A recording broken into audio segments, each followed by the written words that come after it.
Welcome to our community. Susie Thomas with you this morning.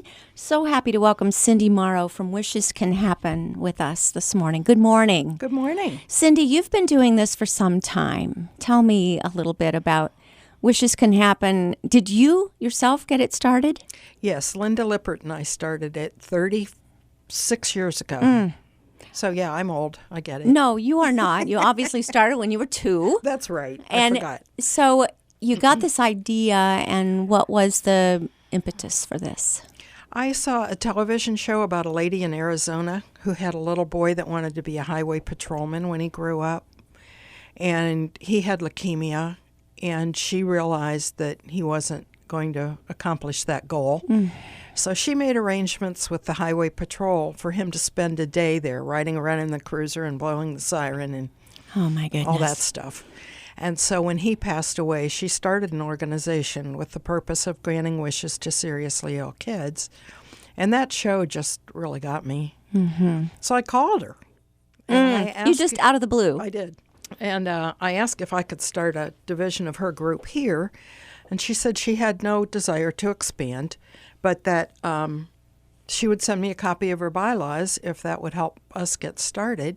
So we went to the library because there was no internet at the time and learned how to create a charity and form a 501c3 and all that jazz. And I think that was in March, and we granted our first wish in July. So it went pretty quickly. Do you remember what that first wish was? A Nintendo. Oh, of course. Oh, that was the thing. Yes, the boy was confined to his bed, and he wanted a Nintendo. Yeah. You've gotten to work with so many families, and what's beautiful about Wishes Can Happen is that all the dollars stay right here. We are really helping local families, our friends and our neighbors and our family right in town. Talk to me a little bit about that, some of the families you've gotten to work with and meet through these years. We've stayed in touch through the years. Even after a child passes away, sometimes we remain friends.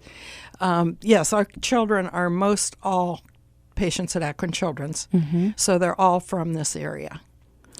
And hopefully, since you've been doing this for 30-some years, prognoses are not always as, well, how do I say it, as terminal as they seemed at the time.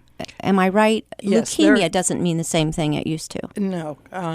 They've made great strides in the last 30 years that I've known about it, yes. And yet you still continue to grant wishes. Well, there are still a lot of kids who need help.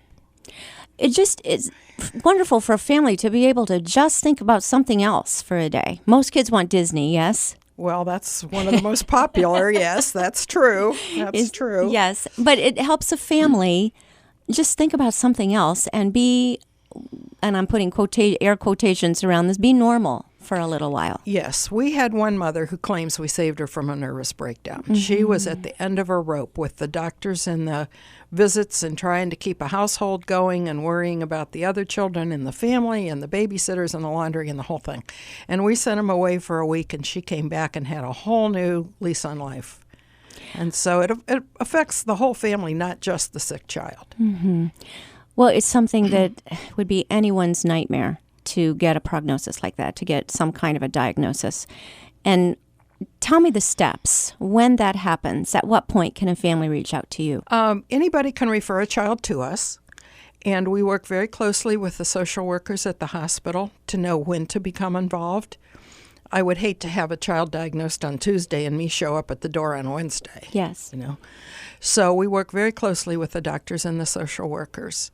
And then when we find out the time is right, we sit down with the family and say, if you could have anything you wanted, what would it be? And we brace ourselves because you never know what's going to come out of that little mouth. And we will try to do anything we can. We don't do motorized vehicles because of the liability involved. But other than that, we will try anything that's legal. Right. And you're working with many ages, so you're right. It could end up being anything, whatever the mind of a small child can concoct up, but also whatever the mind of a teen or young adult. What are the ages that you serve? We go through 21. Any of them stand out particularly with you, Cindy, through the years that just have really moved you? Oh, my. That's a hard choice. There have been so many. I think one of my favorites was Timmy, and this was years ago. Timmy lost a leg due to bone cancer. And he became seriously ill, and they didn't know what to do with him here. So they sent him to Washington for what was pretty much a guinea pig treatment. They had some kind of medicine and decided, let's try it on Timmy. And he had pretty much given up. He was tired of the doctors and the nurses and the needles and the appointments and the whole thing. And at that point, his grandfather said to him, if you want your wish to happen, you got to pull out of this. And because Wishes Can Happen is working on it. And that was to meet the Dallas Cowboys. Oh, my. And within a few hours, he was sitting up in bed asking for pizza. And they said, indirectly, we saved his life that night because we gave him something to look forward to. Hope. You give hope. And there is almost a will to be better. You agree? You've gotten to see that. Yeah. Yeah, we have. How difficult is it to get some of these wishes to happen? I can't imagine just calling up the Dallas Cowboys saying, hi, I'm Cindy Morrow from Canton, Ohio. Got a child here who'd love to meet you. Well, that's kind of what I did. Yeah. And we run into some challenges, but we figure a way to work around most of them. well, I would think on the other end, most people have a heart and they hear that story and they're like, we'll do anything we can to get this child their wish.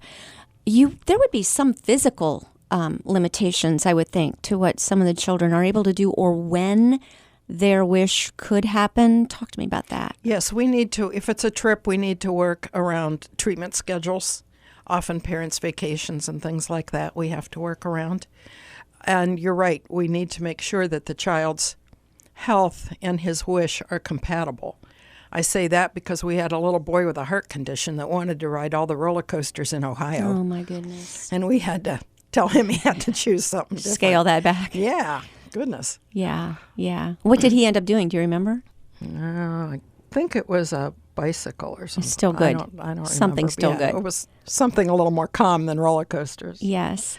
Do you have a relationship, or does Akron in general have a relationship with hospitals around the country, like Florida, for example? If a family is in Orlando and suddenly would have a medical emergency, is there something where you're plugged in to be able to handle things like that? Yes, if a child goes down to Disney, there are medical records that we send with them.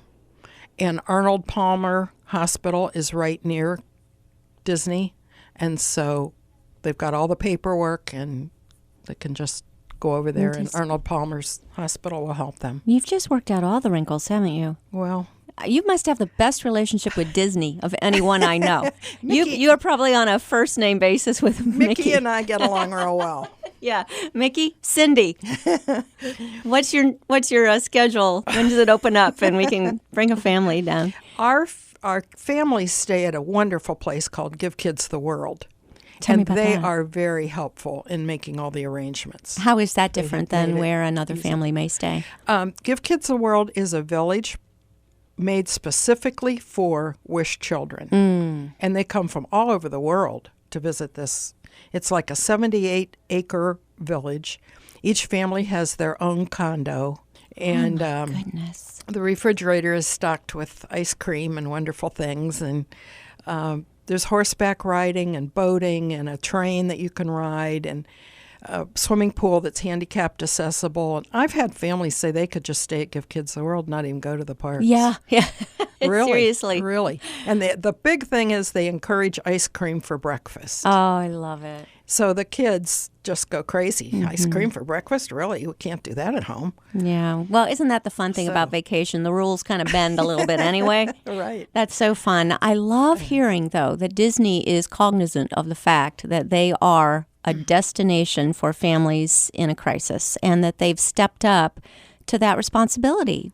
Now, is Give Kids the World part of Disney, or is this somebody who's moved in and taken over near Disney? It's a wonderful story. The man who founded Give Kids the World, his name was Henry Landreth, and he just died within the last year. He was a child of the Holocaust. Oh, my. His parents were killed, and he and his twin sister were separated for a long time. And finally, they did find each other. But when he came to America, he got a job at the Holiday Inn and developed his hotel career.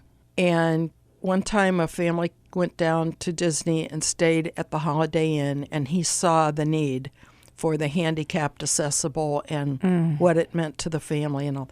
And he started this Give Kids the World, which you need to get on the computer and look at it. It's amazing, just amazing. And it's right in Orlando? Yes, it's about 25 minutes from Disney. Most people want to head to Florida. Do any want to go out to the Anaheim one? It's smaller and easier. We have had people want to do that. I had a little boy who really wanted to go to the San Diego Zoo because he loved hippos. So as long as he was there, we sent him to Disney and Legoland as well. My So we gosh. made a real vacation out of that. Of course, why But not? his real wish was the hippos. Do most of these wishes organizations, do you find that most communities have something like this? Like you had talked to someone who had started one and that touched your heart. She didn't want to become national. However, are these pretty much national by somebody as yourself stepping up? Actually, that lady gave up her group. Somebody else took it over, and it became Make-A-Wish, which is an international organization. And there's a lot of confusion between Make-A-Wish and Wishes Can Happen. So let's end that confusion. Tell me the difference. What is the difference between Wishes Can Happen and Make-A-Wish Foundation? Okay, Wishes Can Happen is local. We are all volunteer, so all the money truly benefits the kids. We don't have executive offices. My rusty car is sitting out here in your parking lot. Make-A-Wish has paid staff. They do a lot of telemarketing, which we don't do. They have nice offices. We have a phone. That's it. The phone comes into Koala Cruisers, which is where I work. So if somebody calls Wishes Can Happen, I answer, and it sounds like we have an office staff, which we don't. So that's the big difference. I think when people receive information from Make-A-Wish, they might be thinking they're giving to Wishes Can Happen. Yes, I've received checks. The envelope is addressed to Wishes Can Happen, but the check is made out to Make-A-Wish. And I think, really? Oh, my. Really? Okay. So there really is a lot of confusion. Yes, there is. So if you receive something, basically, let me boil it down to this. If you receive something that's slick advertising and it looks like it cost a little bit to print and it's very nice, that's not you. That would be the international one. If you want to keep your dollars right here locally, give to Wishes Can Happen. I want to go back to something you just said. We're all volunteer. Cindy, you are volunteer? Yes. You've been volunteering at this for 7, what did you say? I don't know. 36, I think. Yes. 36 years? Yes, we're all volunteers. We have a 15-member board of directors, and they all volunteer. Madeline Sweeney, who is wonderful, is our community relations director. And, yeah, we just feel like the money ought to go to the kids. Well, hats off to you. That's just awesome. Let's give people a website so they know that they're giving to the right organization. And that famous phone, that phone number, what is that phone number? That phone number is 330-966-0043. 330-966-0043 is Wishes Can Happen. And your website? It's wishescanhappen.org. That's easy enough. Do you have Facebook, Instagram, those kinds of things? Oh, we do Facebook, yes. Mark Vandegrift, who is wonderful at that stuff, he keeps all that up to date for us. Good for you, Mark. That's awesome. Yeah, and he's with the, I don't want to say, he may not be with the same firm that I've always known him from, but anyway, good for you, Mark. He's always been very involved with advertising and in advertising agencies. Yes, he does wonders for us. Got somebody really good working on that. Wishescanhappen.org. Easy enough. We are going to take a short break. We'll be back with Cindy Morrow from Wishes Can Happen after these words. You're listening to Our Community.